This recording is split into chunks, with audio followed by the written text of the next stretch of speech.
Hello and welcome to another episode of Akiba's trip, Undead and Undressed. It's time for some more glorious side missions. And it starts here with the most basic of fetch quests. This guy wants me to go to a shop and buy him a skirt guide, normal. And the guides are things that you can buy in the shops that'll help you, I think, with whittling down the durabilities of certain clothing faster, as far as I'm knowledgeable about it. Which is why when you strip more clothing in certain parts, what happens is that you gain a proficiency on those clothing. And I think if you wear those types of clothing as well, those are also higher durability just by like a passive effect. So while we're here, we need to talk to this girl, and we're supposed to confront her because she's being reported for getting people in trouble by offering underage services. That's right. We're talking about underage, illegal street work, and we gotta put a stop to it. And while we're putting a stop to this illegal street work, where she's doing who knows what, because she never specified it, what we're gonna do is we're gonna do something very, very legal, and that is beat the shit out of her and strip her, which is totally not any worse than what would have happened otherwise. But basically, this is just a standard just gangbang here. Oh, not to be insensitive, but it's a 2-on-1. Let's just be clear about that. She has no chance. Her name is Narco. I guess I read that wrong. He's offering drugs. So we're just gonna be done with this. So 8,000 yen, just to stop those illegal services, just to stop those people getting the upper hand using underage children. So now I'm gonna run into that woman, and I finally did the flyer without going through the whole thing, but I already had it. So I bought the skirt guide, I handed it to this guy, and it was an incredibly simple task. I got paid 8,000 yen, which meant I definitely made a profit. It's a very generous amount for me doing very little. So this last quest is this again. It's the Nighteater Hunter quest, but it's Nighteater Hunter 2. And so it's literally the same exact quest as the first time.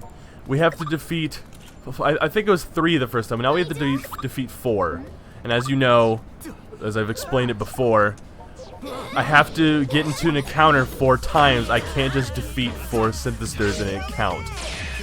Unfortunately. Because as you can see, this is a 2-on-1, or this is a 2-on-2 rather.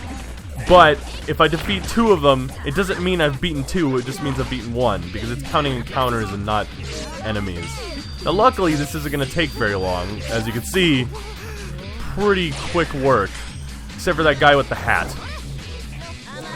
Now, it's unfortunate because too many people are getting into the fight, which gave me reason to believe it might never end, so I might have to leave and come back. However, luckily enough, even with this guy's hat, which is incredibly annoying as it always is in this game, we were able to make quick work of him and get out of the fight. So now we got 3 more remaining.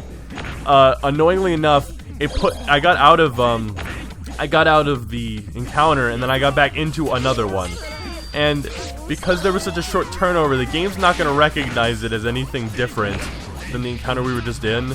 But luckily enough, we were able to just get out of it really quickly, so there was no troubles. So now I had to go again and use my app to find the next victim. And there they are, just walking. And so we're going to make even quicker work of this one. I don't want to have any longer fights than I have to. So the quicker I can get rid of the person I'm targeting, the easier it'll be to whittle down on this, you know, what I need to do here, as long as I don't get into longer fights, which won't gain me any more benefit. I'm saving Unison Strip just in case that happens. However, as you can see, by focusing down all 3 clothing sections really quick, I was able to get the durability down and just make these encounters last seconds, so there's no chance of any collateral damage, so to speak. So here's the last one. The last encounter I need to do to finally solve this dilemma. And luckily, this guy doesn't even have headgear, so after whittling down his pants here, I'm just going to make quick work and finally meet the criteria needed so I can go get paid. So now I've dealt with 4. I'm going to run back here, and this guy's going to pay me. And then once again, this quest is going to always be available until it's replaced with a higher tier quest. So I can always repeatedly do this for money, but I will never do this again. Naturally. Now with nothing left to do, we have to go back to Mogra, as there is very literally nothing more I can do out in the streets. So now that we've taken down Zenyama for the 2nd time, naturally we need to reconvene and discuss strategies for the next move. So this is a pretty basic moment, and what's gonna happen next is we're gonna have to have a talk with Shizuku. And of course, this is gonna ensue in a much longer cutscene than this. But first, and you know where this is going, first, we're gonna be doing more side quests. And yes, I think there's only 1 or 2, but we're gonna do those before we go talk to Shizuku in private, before we go to the shrine. As you remember, we were there once. Yeah, we only have 1 quest, and it's Silent Mode 2. Once again, it's another repeat of a previous quest. It is the quest where we talk to the public service guy, and he gives us areas in which trouble's happening, and we have to go to the said areas and find, you know, gang members in trouble, and, you know, basically get rid of them. And I don't know whether or not those locations are like predetermined, or whether like they only show up in certain areas, but that's what it seemed like doing this quest. So basically, we're gonna come in, and we're gonna have multiple areas in which it's gonna tell us to look for enemies. And while we're doing that, we gotta find, you know, it's similar to the Pops quest we just did. And of course, we've done Silent Mode already, where there's gonna be groups of enemies. They're gonna be marked red like in side quests, and basically we're gonna have to deal with them. And ultimately, there's a lot of me checking areas we've already been to, because if you didn't notice on the list, there's areas we have not been to that have just recently been open to us. So after looking through UD Plus and Radio Kaikon and Electric Town, which is what I was doing in all that before that you did not see, I came here to Junk Street, which we finally found the first group of people. And so they're kind of hiding in the corner, and my my patience was thinned at that point. I don't know how long I was wandering.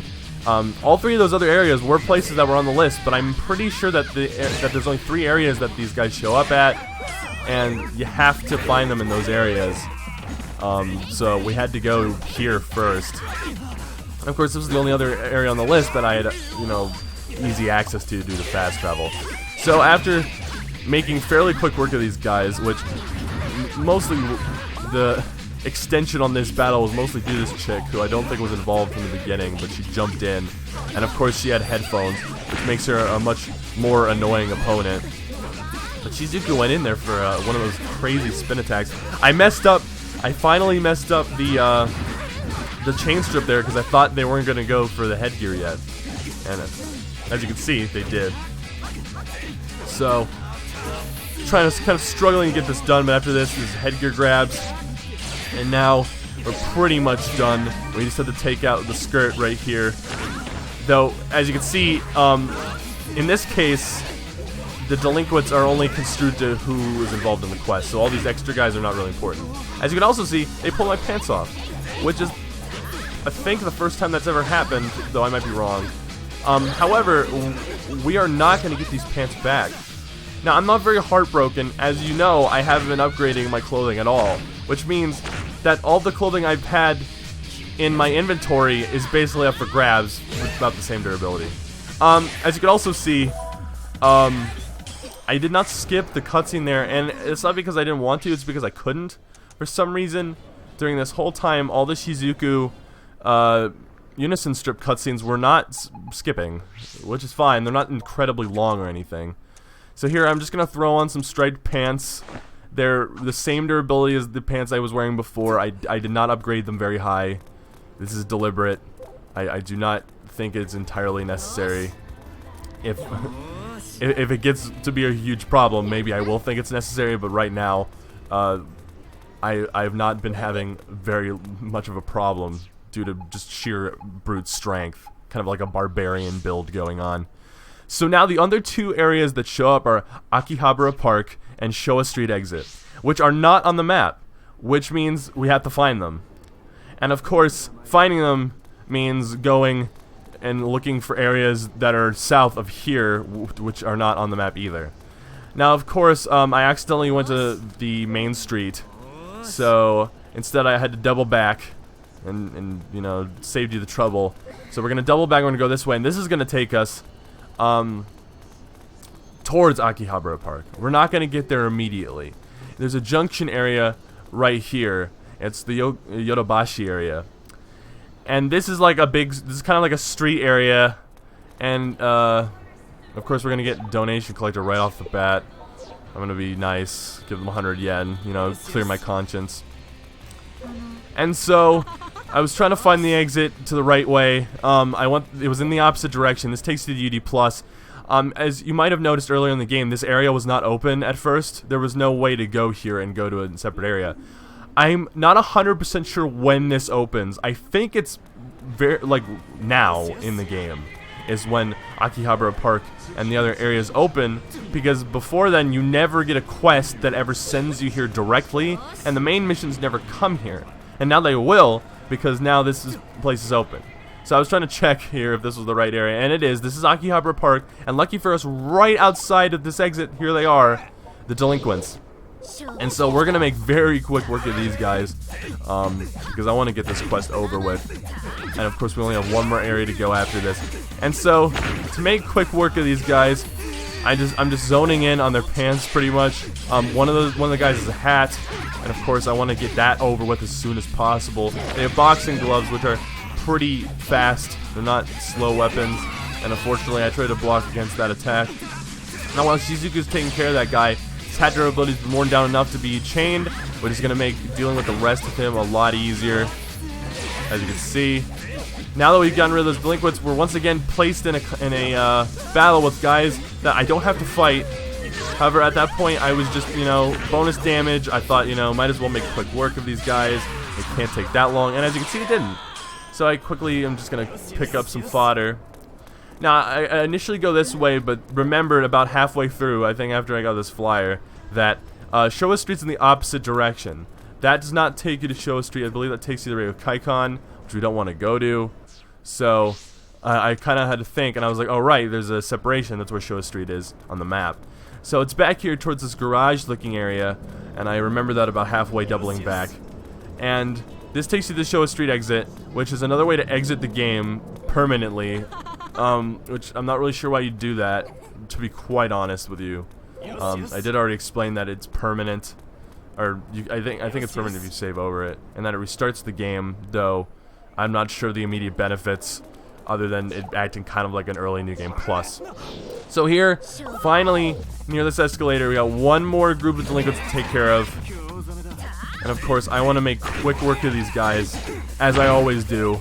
And as you can see, I've pretty much worn down their entire clothing repertoire here. So I was waiting for a parry opening, but instead I just went in for the kill. I took this guy out. This entire other guy, including his hat, were completely withered down. So there you go. We got two guys out right off the bat. And of course, Shizuku was trying to work on this guy, and he only has one pair of clothing left. So we're just gonna finish this off as soon as possible. Of course, now that I've done that, I would love to just get back to Main Street and turn this quest in for profit, so then I can go finally touch Shizuku over at the shrine. So we're gonna, you know, make the quick run down all the way to the end of the street to find the public servant guy. And of course, much like Sinister Hunter, this quest can always be picked up. You can always do this for money as long as it's listed until it's replaced. I can't remember if there's a 3 version of this quest or not. But either way, it doesn't matter. Silent Mode and Sinister Hunter will always be on the quest list, though they are checked off as if they've been done. Though most of the quests are, because that's retained over multiple playthroughs. So, we're back at the shrine. As you remember, we entered through this way from the Synthester hideout that we were trapped in. So now Shizuku's gonna play 20 questions. Or rather, she's gonna play like one question. So she's gonna let us ask one question. So I'm gonna ask the one that seems very integral to the plot, which is talking about I was a familiar. And yes, I'm sure you remember, as I do, that we drank her blood, and it was weird, and we don't know why we did it, but it was important because we entered a blood contract with her. So we're gonna get this huge bombshell that if you hadn't guessed already, she's not human entirely. I mean, she looks human, and she's a lot of things, a lot of those things she just listed. So we're gonna get introduced properly into the Nighteater world. And she is one of a few Nighteaters we'll meet and have met, wink wink, in this game, basically. In fact, the Nighteaters are incredibly integral to the plot, and Synthesters are pretty much their product, to be precise. And we're gonna Shizuku's gonna touch on that in this cutscene here. Synthesters are basically boiled down, or watered down really, watered down Nighteaters. And Synthesters of course operate off of greed and lust, as she states here, where Nighteaters transcend that and then they become more powerful. So they're kind of connected on a deeper level. And so Synthesters are kind of a product of the Nighteaters, and Nighteaters are kind of, you know, the benefactors, though they exist to hunt them because these are like byproducts, basically. Yeah, cut from the same cloth. So that's going to pretty much answer the Nighteater question, and basically why we're so powerful is because we have a Nighteater blood, so we're not human anymore either. So we're not human, which I guess is a bombshell, if you can imagine, though we haven't really done anything too superhuman. As you can see, Nighteaters want to live in peace, so they want to get rid of the not so peaceful byproducts of their being. And so we're turning people human. We're not melting them entirely. But of course, you know, it's all about willpower. It's all about overpowering greed.